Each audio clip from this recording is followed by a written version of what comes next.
Hello everyone, I'm the Enforcer, and welcome back to the Day 458 Short War Summary. Make sure to like, comment, and subscribe, and support us on Patreon, link in description below. In this first clip, we can see smoke billowing from the small town of Shebekino in the Russian border area. It appears that the Freedom of Russia Legion is once again attacking the Russian mainland and attempting to push in. In this next clip, we also saw the border outpost in this area being shelled by what we believe to be Ukrainian artillery.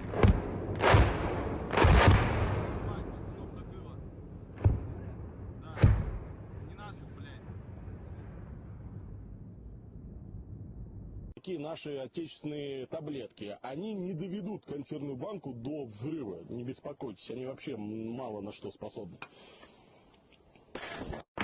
Here we can see the Battle of Bachmut continuing from a trench in the distance. Of course, heavy fighting is still seen in the outskirts of the town.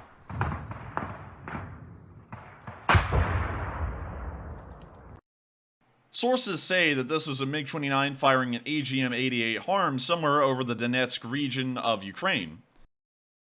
Some have also said it could have been an Su-27, although we're not exactly certain. AGM-88 HARMs have been used since the same time last year to destroy Russian radar installations and ensure that their surface-to-air missile defense systems are not as effective or even operational.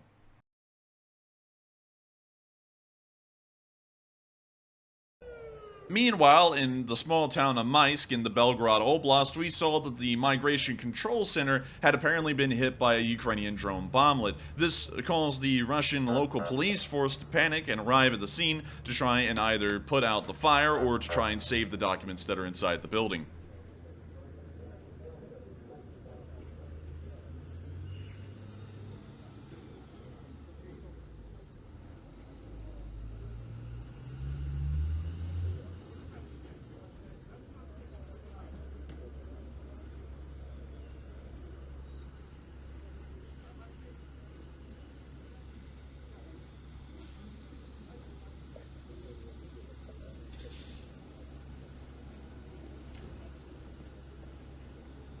I thank you all once again for watching. Make sure to like, comment, and subscribe, and I will see you all in the next one.